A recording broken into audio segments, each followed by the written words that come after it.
Blair is saying, there we go. Is that what you wanted me to do? Okay, sorry. Thank you guys, thanks so much. I'm definitely not the smartest person in the room, not even by a little. So you've been lied to all day. My name is, that part is true though, I am Kelly McNearney, and I do work at Google. I've been at Google about 4 years, and my role at Google is specifically automotive retail. And I oversee all accounts on the West Coast, but I have a very special place in my cold heart for Toyota because I worked with TMS down in Torrance for 9 years before this role. So no, I'm lie number 2, 11 years. So 9 of those were with ESPN and 2 with Google. So I have a pretty sweet resume. LinkedIn people love me. They're like, you worked at ESPN and Google, come work here. Okay, anyway, I'm not going anywhere. I love it here. So my job is to help make the most of automotive retail for you all. This is a newly formed group at Google. We used to focus so much on the national brands and national campaigns, and we realized that a lot of you are 85% of your traffic that Blair mentioned earlier is coming from Google. That's huge, and you probably have some questions and need some help. So here I am. I want to thank Pete and Blair and Sandra for putting together this really awesome day. This venue is unbelievable, and I just ate like a half a pound of M&Ms. So thank you very much. And it's an honor to be here in front of you guys because as I travel the country and as I meet with different OEMs, one thing remains consistent, and that is, how do we beat Toyota? How do we capture, and especially in this region where you guys are just crushing, excuse me, I got emotional about it, where you guys are crushing your competitive set, how do people keep up with your amazing pace of business? That 18% close rate is something you should be very proud of. So it's an honor for me to be here, an honor that you even want to hear what I have to say, because I think you guys are doing a really fantastic job. All right, that said, always room for improvement, right? Ever better, ever better. So I'm not going to talk about new car today, which is where you guys love to spend your time and attention and your dollars. I'm going to talk instead about fixed ops, parts and service. Because when sales markets start to get a little bit soft, and nobody panic, everything's going to be fine. But at a time like now, when things get a little soft and maybe Prius sales aren't exactly what we were kind of hoping they would be, this is the function of your business that keeps the lights on. So fixed ops, hugely important part of your business, and you're not paying enough attention to it, and so we're going to change that today. But first, I am going to talk about Google and where Google is headed, and just give you some frightening screenshots of what we're doing to invade your phones and your lives. Greg, oh Greg, is Greg still here? Hey buddy. So good to, yeah, really good to see you as always. So I'm not, one of these days, Greg and I are gonna like go toe to toe, and he's gonna like make an assertion, and I'm gonna be like, bullshit, I'm gonna say no. Okay. I'm gonna say false. I will just say this, everything Greg talked about, every little thing, every single thing he mentioned about Google is SEO. And for those of you who are not like, what are you, SEO is search engine optimization. That's the free stuff.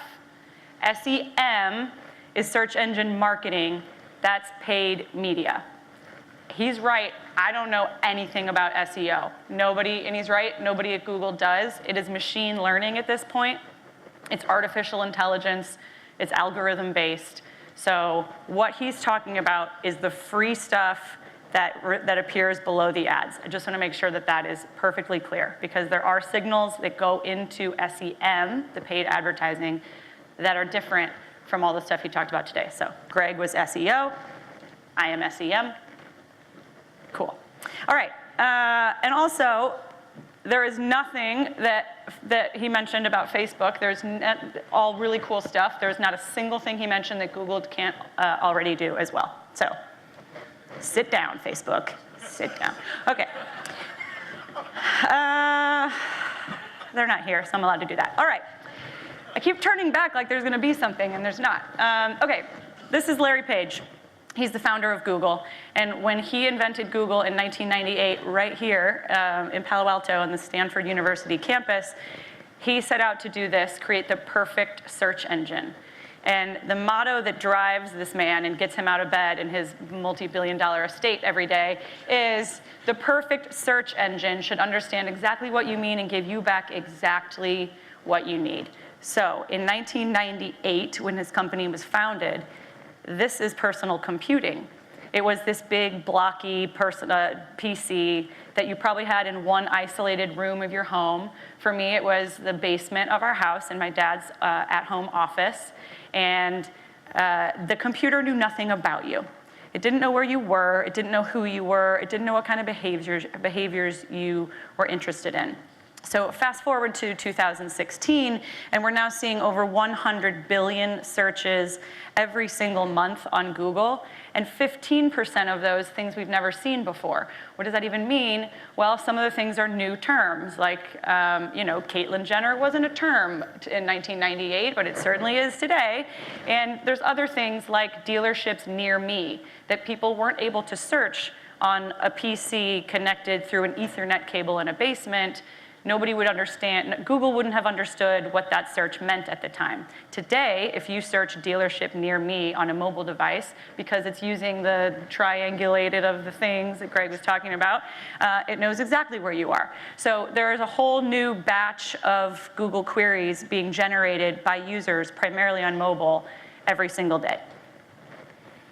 Half of those, so Samantha just showed you the slide that 51% of that traffic coming from mobile. Greg mentioned mobile, Brad mentioned mobile. Are you guys getting it yet? There's just really no excuse for not having a mobile site anymore. There's really not. I will tell you right now, and none of my bosses are here, so I'm just gonna say it. If you don't have the perfect, most beautiful mobile optimized website, please don't spend money on Google search. You're wasting it, don't do it. You're gonna be the guy that's like the 1% mobile traffic in an era where 50% plus of your traffic should be from a mobile device. So if you don't have a beautiful mobile site, take your money back from us and go buy a beautiful mobile site. And then once you make a beautiful site, take that money, put it back on Google search, and your results are gonna start to be a lot better than they are today. So first and foremost, I mean, really seriously, don't spend money on Google if you don't have the best mobile site you could possibly have. Because people will abort right away, and then you'll think Google doesn't work. And it does. So speaking of mobile, there are gonna be 5 billion mobile users in the world in the next 4 years. 5 billion. And for us in the US, this is not so alarming because we all use mobile phones already anyway.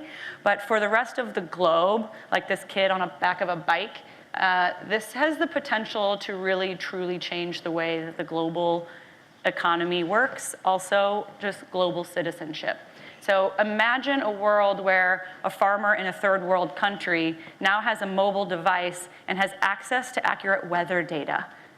A farmer who finally has access to accurate weather data, or a teacher in a third world country who has access to reliable educational tools for her students.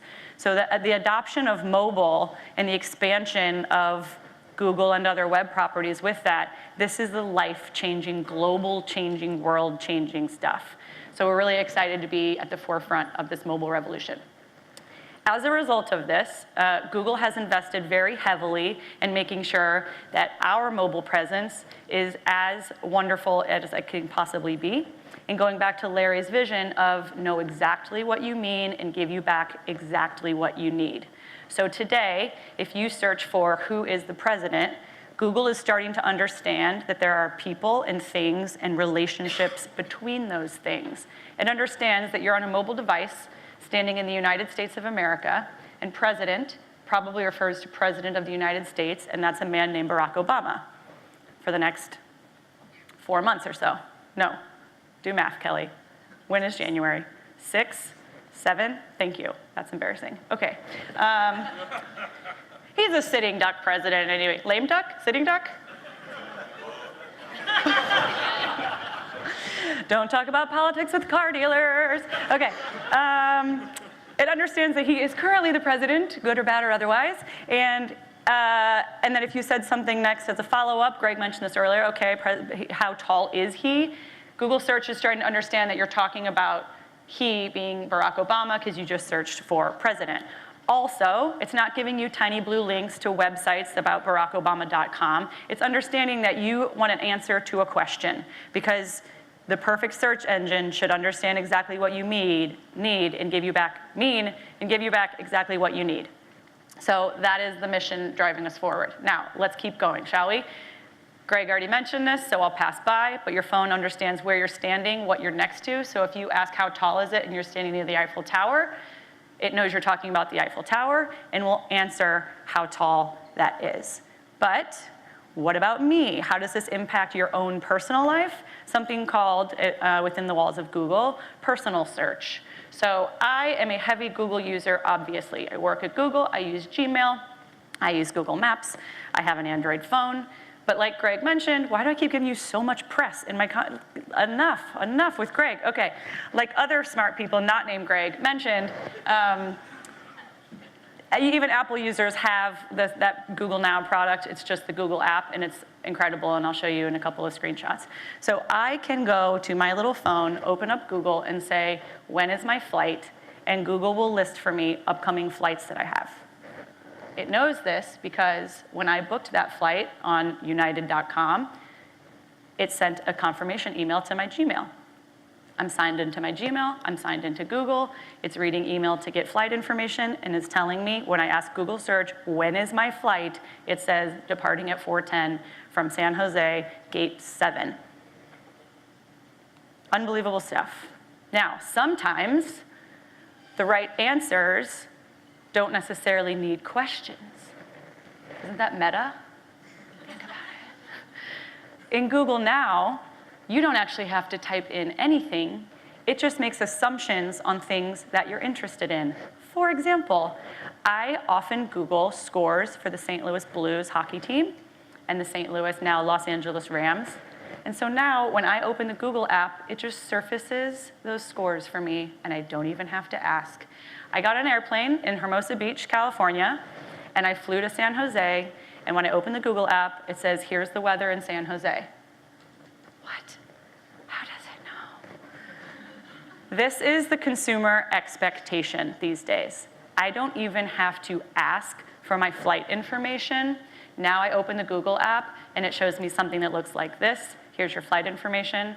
I get information about flight delays faster on my Google app than I do from the airlines themselves.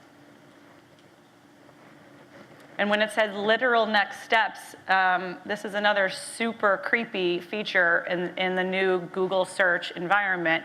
I was going to a wedding, and like many women in the room, you never have the right thing to wear. So I had to, the day before, go to a shopping mall, and it was a shopping mall I'd never been in before. I walked into the shopping mall, I opened Google Now, and it gave me a map of the inside of the shopping mall. Again, I didn't ask for a thing. It just knows exactly what I mean and gives me exactly what I need. Maps of shopping malls, also where I parked my car. So I'm driving, it knows that I'm driving because I use things like Google Maps and Waze, and then it senses that I have stopped driving and I've remained stationary for a certain period of time. And so it assumes that I have parked and will say, here's the parking location of your car. And then finally in Google Now, it starts to know your commuter behaviors. So I open up the Google app before I leave for work, and it says 45 minutes to home, but there's an accident on this freeway, so we suggest you reroute this way. It's crazy intelligent. So why am I telling you all of these things other than it's just cool? Because this has a direct impact on the way that we do business going forward. The days of we are going to build this beautiful showroom, and we're going to have Wi-Fi and coffee and waxy floors, and we are going to just hope they all come in. And when they do, we're going to give them a really great customer service experience. Those days are a couple of years behind us. I would argue that instead, we need to be bringing your dealership experience to the consumer before they've ever stepped foot anywhere near you and before they've even started to search for your name. So I often say that Google mobile search is your new front door. That is the new front door to your dealership, and YouTube is the new test drive experience. So Brad shows some examples of dealers who are doing FaceTime walk-around videos. That's awesome, except do them on YouTube next time. And also, those 360 videos, Blair just showed me, he has a 360 camera in his bag. It's like this big, and they're gonna take some 360 Prius videos using that. That is the stuff that you can get to consumers before they've even stepped anywhere near your beautiful footprint. Because if you don't win them on digital first, they will never see your beautiful showroom. If your mobile website is really bad, they will never come see you and know that you have free Wi-Fi and coffee and donuts. Can I get an amen? Okay. I was kidding, but thanks. Okay, so why are we here? Because you're trapped, and Toyota told you you had to be, so deal with it. Just kidding. This is the agenda for my presentation, or the rest of it. We're gonna talk about the fixed ops thing as promised, mobile, website, and video, the 3 biggest buckets of digital marketing, and then I'll give you some key takeaways that hopefully things you can go back to your dealerships and implement pretty quickly. But first and foremost, get those mobile sites looking beautiful. All right, why are we here? The parts and service opportunity. How much did people spend on auto care in 2015? Not here in the region, but like in the US. Any guesses? Ooh, I'm making my microphone go crazy. No one wants to guess. You've already eaten. $340 billion with a B dollars. A humongous market. And how much of that market do we think OEMs captured? It's not a lot. 30%. So only $97 billion of the $340 billion opportunity came to OEMs. Like, these are our cars. We made them. We know everything about them. We have Toyota certified, what do you call them? Thank you, certified technicians. Why did that escape my mind? Not a complicated word, really. See, not the smartest person in the room. Certified technicians, like, these are your babies. You made these. This is your vehicle. We should be the ones capturing any sort of parts and service that comes. And also, as you guys are, I'm sure, fully well aware, the experience that someone has servicing their vehicle at your dealership is now the #1 contributor to whether they will buy a car from you again. So the experience from parts and service is now more important than anything else you can do to drive customer loyalty and return sales. So it seems like this is a place let's focus on. All right, so we asked people in the Google's annual Automotive Path to Purchase study. It's a very expensive study that we do every year, and we ask in-market shoppers some very detailed questions. We use surveys, we use panels, we use clickstream data. It's robust and it's expensive, and we spend like 6 months and $500,000 doing it. So it's important to us, and it becomes a widely used source of research for the automotive industry. As part of the study, we said, what service brands are you even aware of? Have you heard of any of the following? And a dealership service center ranked after everybody you see here. So we are number 8. We are number 8 in people even being aware that you exist, that your service brand even exists. Now, as I alluded to earlier, your profit on a new car, and I'm just waiting for like the laughter, because when's the last time someone saw 8% profit on a new car? Anybody saying 8% profit on a new car in the room? Okay. Did someone say yeah? No, all right. Never mind, you wish. Okay, 6 to 8% profit on a new car. The profit margin on your parts is probably something like 20 to 28%. Yeah, I'm getting a nod. And when it comes to labor, 50 to 65%. You doubt this one. I see a frown over there. Other way around? Parts more like 50 and labor more like 20 to 28? Okay, thank you. That's helpful information. No? They're saying no? Oh my God, fight. No. Okay, somewhere higher than new car. Can we agree on that one? Okay, so Parts and service margins higher than new car. So when sales start to maybe soften a bit, this is an area where we can really focus on driving more revenue for our dealerships and for Toyota, and keeping those customers loyal. But this is what happens. When someone buys a new car from us, we have really high contact with them in the first few months. Thank you for your purchase. Maybe we send some follow-up. Please give us a survey, rate our experience, anything we do to stay in touch with that shopper. But their loyalty starts to erode because their contact with us erodes, our contact with them, rather. So the less you talk to somebody, the less loyal they feel. On the flip side, the repair dollars for this person are increasing as your contact with them and their loyalty to you are eroding. So somewhere there is a sweet spot where before your customers start to turn away from you, and as their repair dollars are increasing, that's where we want to focus. Right there on the people who are ripe for repair and are still remembering the great experience they had with us when they bought that beautiful new car in the first place. Okay, mobile considerations. Blair mentioned this earlier. I'm going to be talking about micro moments, so get ready. Ready. Okay.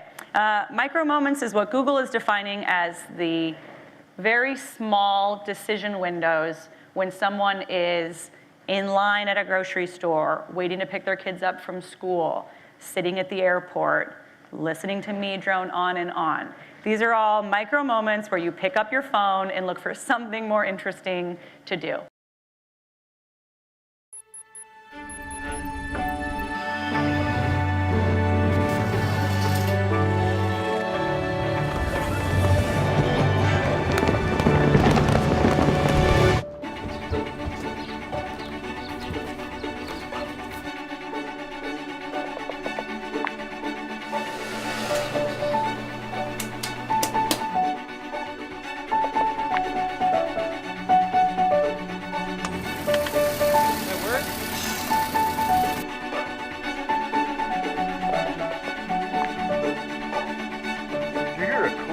Grinding sound when you turn the key?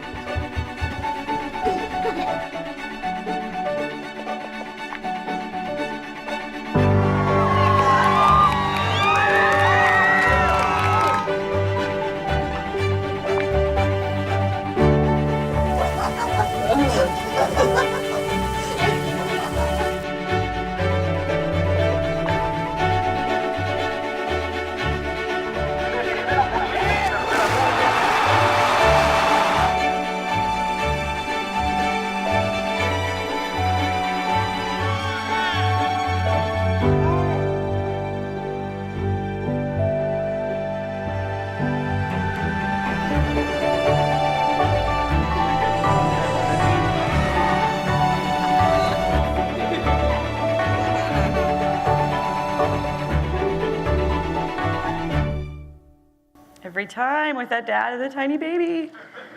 He's so tiny. And I love the search for that one, where do I even start? I imagine that's exactly how that man feels at that moment. All right, micro moments. This is a micro moment, isn't it? This is a moment where you got to make a decision and something has happened, and this is not a Snapchat moment. This is not even a Twitter moment, and it's probably not a Facebook moment. This is more of a, oh my God, I need some help. Either I'm going to Google search what that noise was, I'm going to go on YouTube and find out how to fix it, or I'm going to search for a tow truck company or a repair center or somebody who can help me, or I'm going to call a friend who knows more about this than I do. This is a moment where the mobile phone is the only thing that can help you. And it is not necessarily the mobile phone on email, it is Google search micro moment.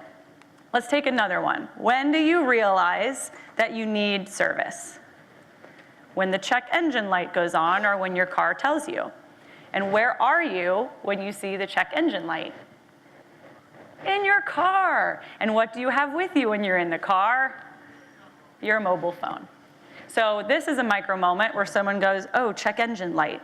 And then they turn right to Google and they look for dealership nearby, service center nearby, oil change, check engine light, any number of things that they would enter into the Google algorithm to give us some really good results. Now, our goal is to make sure that you all are appearing there when anyone in the San Francisco region who drives a Toyota has one of those micro moments, and not Jiffy Lube or Meineke. I don't know anybody that works at those places, and I have no interest in helping them. I only want to help you. Now, in case you're not getting the message enough, and I haven't kicked this dead horse right in the ribs, 75% of people are using mobile to search for service centers. And that video asked at the end, are you there? And so that is what I will just repeat. Are you there? And if you're not, let's get you there. Now, these are 5 actionable things for you to do. If I hit, will that guy pop up? No, I don't know why one box is missing. I'm terrible at PowerPoint. These are 5 things to do right within Google AdWords. Some of them are free that will increase your performance immediately. But I have a very exciting announcement to make before we go through these. TMS has just launched, and you will hear more about this from Blair and team in the coming months, weeks. TMS has just launched an incentivized Google search program for all Toyota dealers across the country, where they are going to give you some cash money to start a Google search fixed ops paid search campaign. Free money from TMS, from headquarters, to advertise on Google search specifically for fixed ops. This is awesome news. We've been working with them for about a year along with Shift. Eliana is here from Shift. Brad is in the back. So we have been working on this program together with TMS for about a year based on 2 very successful pilots that happened in the Kansas City region and the Cincinnati region, where all of the dealers coordinated. And I love the question about competing in the auction for 1, 2, and 3, because when a program like this is in place, that problem goes away. So the program is specifically modeled to say Toyota National is bidding first position on broad things like Toyota Prius. Tier 2 is bidding on things like Toyota Prius special offer, Toyota Prius service offers. And Tier 3 should show up first on something like oil change special Modesto, or San Francisco Toyota battery, or Capital Toyota oil change. That is not a place where TMS needs to show. That is your house. So this program not only gives you free money to start doing this, but ensures that everybody is aligned on that, and you're not fighting against each other, and you're not fighting against national, and you're not fighting against the region. We've done probably, I don't know, 30 or so of these programs in the last 5 years. Not once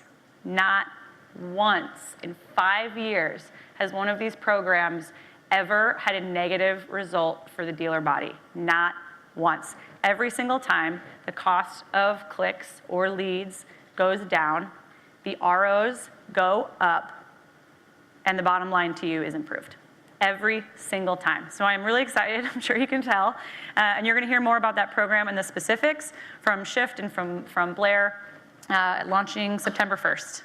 Very exciting stuff. Now, when you hear that launch, these are the 5 questions I want you to ask whatever agency provider you choose to use. 1, are you leveraging bid modifiers to secure top positions? So I don't know if you guys are aware of this, and if you're running through a dealer or you're running this yourself, you can just jot down notes on these are the 5 things to either be doing yourself or to be doing through your dealer agency. When you are in the top position, and again, you don't want to be there on Toyota Prius, but you want to be there on Toyota Prius in your region or Toyota Prius financing, your click-through rate is 9 times those other positions. Pretty awesome. Okay, ads that are mobile preferred and site links. So the call button, got to be there on a mobile device. And site links are those little blue things you see at the bottom. This gives you more real estate on the Google search page. And it also means someone who is seeing your result, if they want to go to learn about new cars, they'll click on the new car link. It's just a way to drive them deeper into your site so that they are surfaced exactly, exactly what they mean and exactly what they need at the same time. So mobile preferred ads and site links. Mobile call extensions is a free extension in Google AdWords. You just have to have a phone number, you enable the call extension, and then it pops up this beautiful little button with a phone on it so that anybody who searches for you can, in one click, call your dealership directly. This one's kind of a no-brainer, and you see there the average click-through rate goes up 6 to 8% when you have this guy in there. So we know now that phone leads are far outsurpassing form leads, and this call extension helps make that a seamless process for the customer and for you. So call extensions, number 3. Location extensions is just entering in the address of your business. So this is how Google Search can show you on Google Maps and show the person who has searched for you exactly how to get to your location. Another free one, you don't pay to enable this extension. You just add this into your Google AdWords account as more robust data for the AdWords software to use so that people find you more easily. So calling you and locating you, 2 really important extensions to have in your search campaigns, especially on mobile.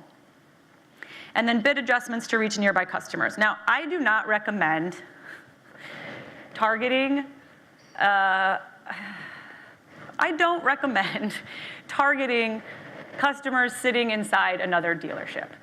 That is nasty and gross, and you don't want to do that to each other. That's really quite rude. So, unless it's Honda, sure, yeah, why not? So maybe don't do this to each other. Bid adjustments is one way for you to make sure that you are reaching people who are in proximity to your dealership. Now, you will reach people in proximity to you naturally because we know where the person is and we factor in those results. You get a higher quality score on Google Search if the person is closer to you. All this means is that you have decided somebody within a mile is more valuable than somebody within, say, 10 miles. So you can give more input into Google AdWords and say, I would like to bid slightly higher on people that are in a closer proximity to me than people that are a bit farther away. That's all that one means. Website. Okay, we talked about this one as for mobile, but I just want you to take a look, and someone asked, like, how often should you secret shop yourselves? This is just an easy thing to do. How much of your website is dedicated to parts and service? On average, for dealers across the United States, it's 2%. And the people who have purchased from you come see you once every 3 to 4 years. The people who get service from you see you 3 to 4 times a year. So maybe the profit margins and the contact with the customers should influence us to make the website a little bit larger footprint of our digital presence. Because remember, your experience with customers is now online before they've ever stepped foot in your dealership. We're gonna play a little game. It's called the shame game. Who's ready? I tried to schedule service on a Toyota dealer site, and this is what happened. First, okay, enter your information. Here we go, there's my name, there's my phone number. Next, remember, this is just scheduling an appointment. Then, oh shoot, you can't find me in the system. Well, I've never been here before, so okay, I guess I gotta go try something else. Now create an online account. Okay, my name again, and here's the phone number. Which phone number is it? Okay, no. Oh, select your vehicle make. Well, you're a Toyota dealership, so it's most likely a Toyota. I said this once, and someone was like, we service all models. I was like, okay, just trying to schedule an appointment, relax. Number 5, now pick the model. Okay, now what year? Mileage, I guess I'll run downstairs and see, but that's optional, so maybe I just skip that one. Now, what services do you need? Don't know, just have the little light on. I'm not really sure what service I need, but I'd love to come in and talk to you about it and tell you. Still scheduling service, now pick your appointment time and date. Now select your transportation option, and I'm doing this on a mobile phone, and this is very painful. And finally, review and book, but oh, by the way, you've got 9 minutes and 55 seconds to do it or you're out. So this is not what we would consider to be an optimal online or mobile experience. Now, disclaimer time. I am absolutely sure and completely convinced that there are reasons that you have all of these on your site. And they may even be good reasons. And I am absolutely positive and sure and convinced that it's very helpful for you to know all this information about the customer before they come into your dealership. I'm sure it is. But remember, in a world where I don't even have to search for my flight information anymore, it's just given to me on my magical phone, is 11 steps a rational, reasonable expectation for someone who is just trying to come give you their business. Again, I know, and maybe I haven't asked, maybe this is like a TMS mandate that you have to have this. I should check on that before I keep talking about how bad this is. But I just ask you to question, in a digital world where you can do everything in one touch, and if someone has to spend more than 30 seconds getting what they want, they lose interest and move on, is 11 steps the best user experience. So we're gonna play a game. Get out your phones if they're not already.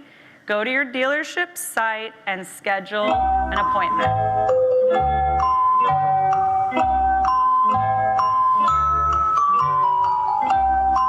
Tell me when someone has an appointment scheduled. Just trying to come give you my money. No? Anyone? Anyone? Yay, we have a winner. Show me your phone. Great. Okay. So you get it. That was the shaming experience that I talked to you about. If you can't schedule an appointment on your own dealer website that you're familiar with, and the amount of time that the Final Jeopardy song plays, is that the best user experience for someone who's trying to come see you? You've done all the hard work. They love you. They adore you. They know that you exist. It's time for service. They want to come find you. Why are we making it so hard for them to do business with us? Okay, so questions to ask yourself. What % of my website is dedicated to fixed ops? And do you have detailed pages for the services that you provide? So if I have to go through that checklist and pick the service, do you have a website that tells me what that service is, how much it costs, what it entails, how long it's going to take? Are you able to schedule an appointment with ease? I think we just discovered that one's probably not as much as we could hope for. How many steps does it take? And finally, do you make it easy for customers to find parts online? Are you as easy to do business with for parts as Amazon is? I like the chuckle in the front. No, that's a no? Okay. You can be, though. There's no reason you cannot be as easy to do business with online as Amazon. So video, ready? That was mobile and website. Finally, video. Video is my personal favorite. And surprising to a lot of people is that parts and service customers are using video for fixed ops info. Not just for new car, not just the walkarounds and features and things we talked about earlier, but also for fixed ops. People are searching for how to do an oil change, what questions do I ask, how do I not get hosed, all of those certain questions that people have. They want to watch videos to learn more. So video is a research tool for parts and service, and then a video also really drives consideration. So people who didn't know about you before, if they go how to search an oil change and you have a charismatic certified technician with a beautiful Toyota vehicle saying like, this is how we change your oil, and we use the best oil and it's manufactured specifically for this, and this guy's trained and certified, and by the way, it's $19.95, come on in, if you have Toyota Care, it's free. It's a great opportunity for you to use a how-to video as a really effective marketing tool.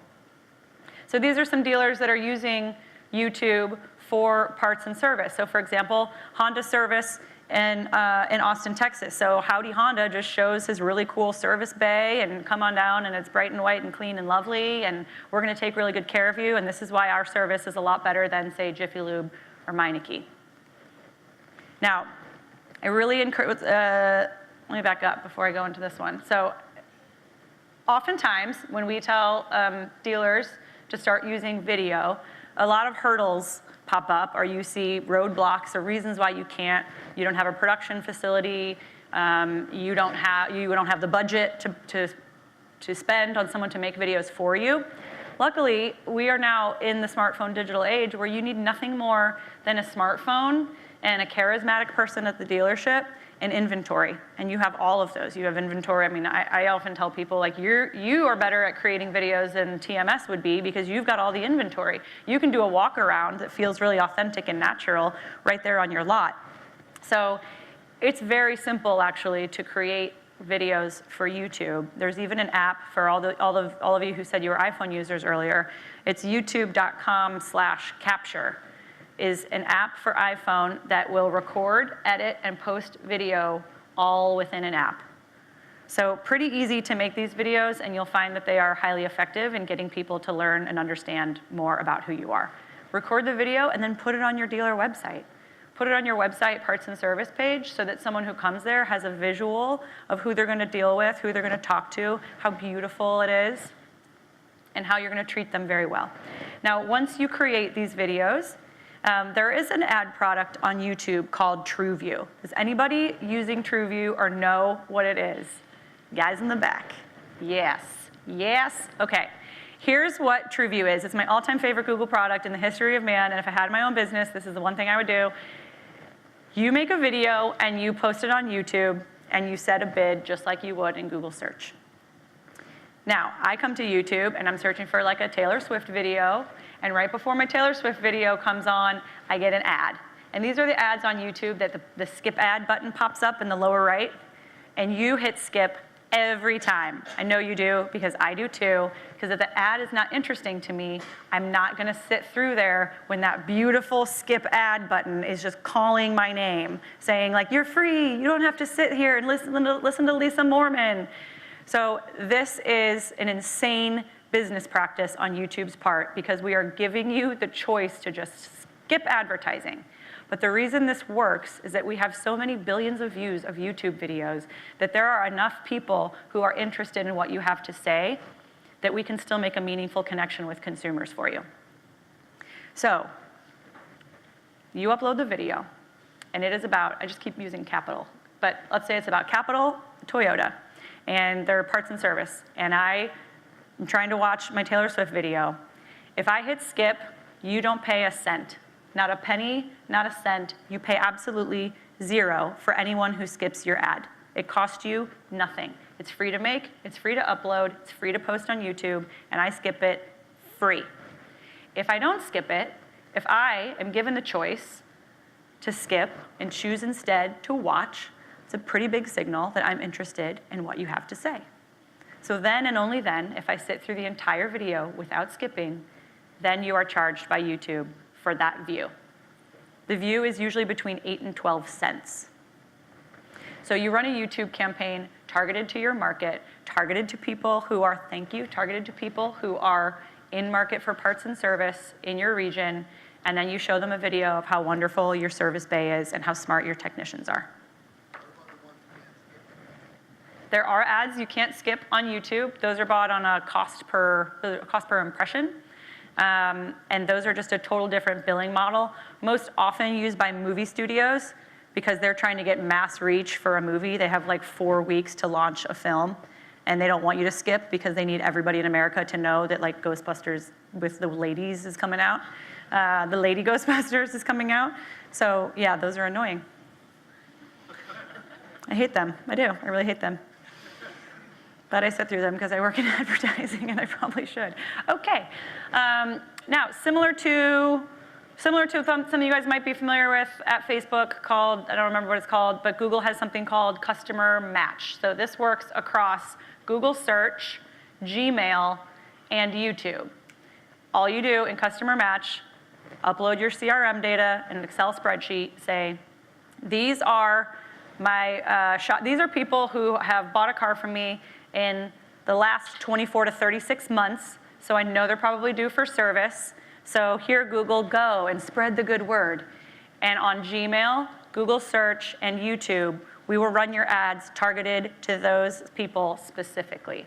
Now, we anonymize it, so you're never gonna know who it was, who we reached exactly. We're never gonna share that data back with you, but you will know that from your pool of users, you are seeing some clicks to your site, and then from there, if they're taking action or not. So this is especially cool for the parts and service because you can say, here are the people who have Toyota Care, but I haven't seen them.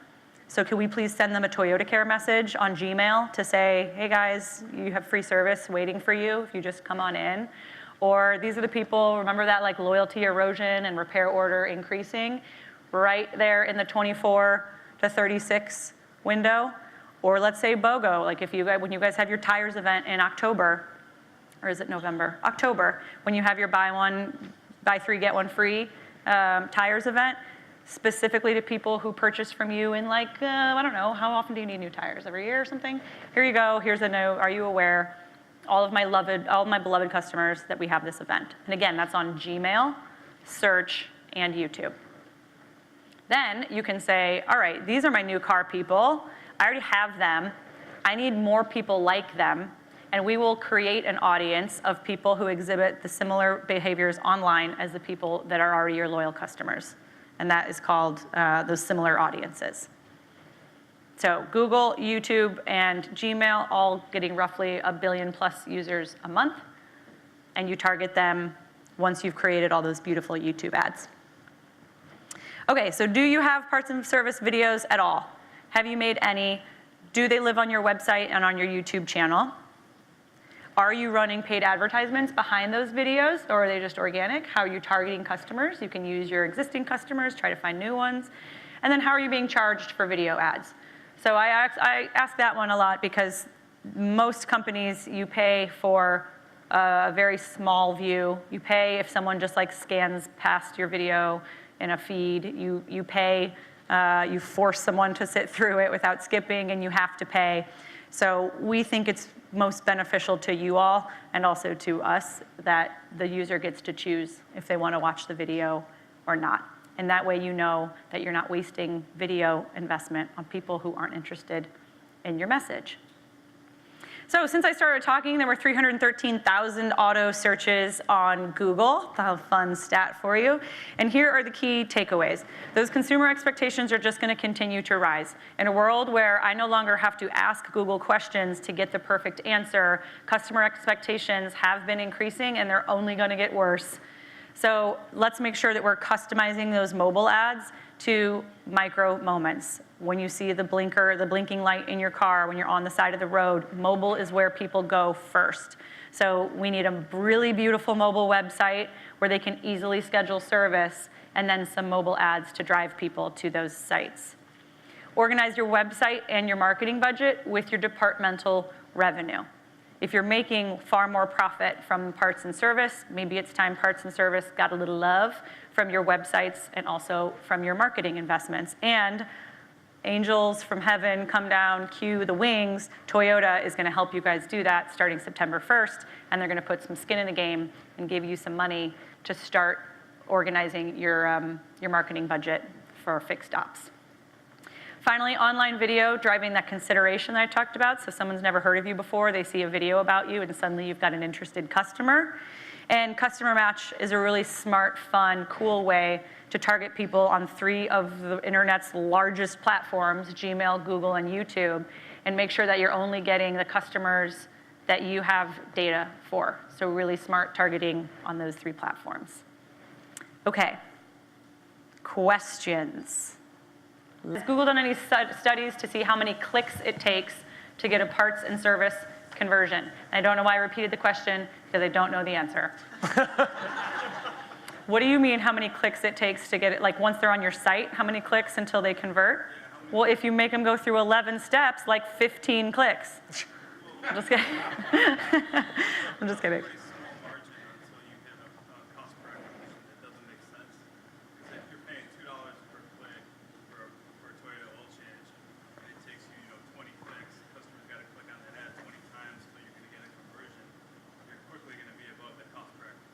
Right, which is why it makes a lot more sense to have a really beautiful mobile website and desktop site so they don't search you 11 times and click on you 11 times. You give them the opportunity to take care of that in one shot.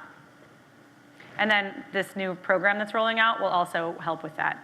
Because once you start to coordinate bids across tier 1, 2, and 3, your cost of advertising for fixed ops is going to be much lower. In every single program we've ever done over the past 5 years, the cost per click has gone down for people in the program. In the Kansas City and Cincinnati region pilots for Toyota, those two specific Toyota regions, we did a side-by-side comparison of the dealers in the program and the dealers out of the program. And the side-by-side comparison was enough to get 100% adoption in Kansas City and Cincinnati, because once the dealers outside the program saw those results, they were like, oh, sweet Jesus, sign me up.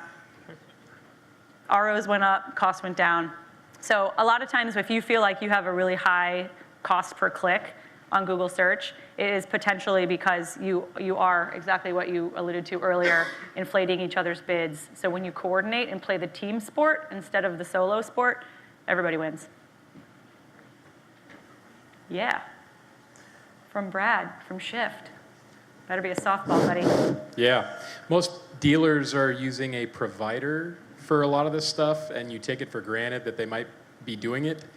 Where can a dealer look online or get answers, or how do they approach their provider and say, hey, are you doing these, or can you do these for me? Customer Match, TrueView, paid search, all of that. Is this a layup so that I'll talk about Shift Digital? No. Oh, okay. Well, I will anyway, because during the fixed ops rollout, Shift Digital is the program manager, and they have selected, is this where you're going with this? 5 to 6 vendor partners? No? Yeah. What do you want me to do? Talk to your providers and make sure that they're doing this and Oh, that was a serious softball. I Yeah. thought you were going deeper. No, okay, you know the list of T-ball. 5? How many of you have dealer providers? Like you work with a dealer, like a dealer.com or a dealer, Dealer On or something? Yeah, okay. And they're doing your marketing as well, or just website creation? Marketing? How many are doing marketing with a tier 3 agency?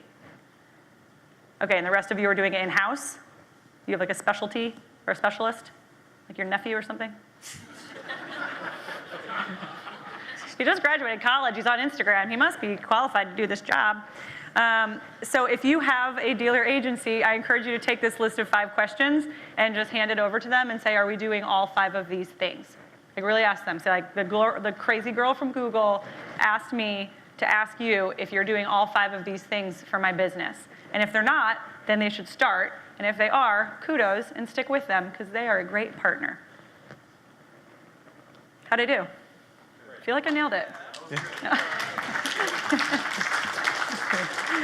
I just meant on that question. I didn't mean. You said that dealers, like if you Google search something for dealer, not only is your Google My Business information there, but when you find your name in the organic section, Yeah. and there's that feature you said to enable the mobile call extension link button right there, Yeah. right, and then that direction. Where do you find that at?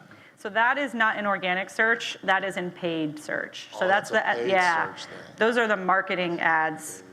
Oh, the sticking the tongue out at me. Yeah. So those the call extensions, location extensions. Those are all in AdWords. Those are in the paid Google search campaigns. How do you turn those on? You have to talk to our. Yeah. You have an agency? Yeah. Ask your agency. It's easy stuff. Easy stuff. Like it's like a button you click in AdWords. And it's free. Everything Google does is free. I don't know how I'm making any money. Any other questions? Yes. For customer match, all right. Customer match, what kind of input data do you use? Is it like name-based, or are you pulling only emails? Because I was kind of thinking, like, if you have a list of Gmail, people that you use, you can just input that, and obviously that's going to match through. But is it broader than that? Do you have Great other question. capability? Yes, thank you for clarifying. We use only email addresses, but they don't have to be Gmail addresses. We can only reach someone on Gmail if they have a Gmail address. But even if you have customers who have Hotmail or Yahoo or like still hanging on to that AOL, we can still reach them on Google search and YouTube. We just can't reach them on Gmail because they're not on Gmail. But yeah, email address only. You upload it into AdWords, or your agency does it for you. We scrub it, anonymize it, and privatize it, so those emails are deleted within 7 days. And then you target those people based on signals from your list. So yeah, emails only, and it doesn't have to be Gmail. Anything else? I never met a microphone I didn't like. I could go all day. No more. Okay. Well, I'll be here for a little while, so if you think of anything, let me know. Perfect. Thank you, Kelly. You're welcome. Appreciate that. Thank you, buddy. Thank you.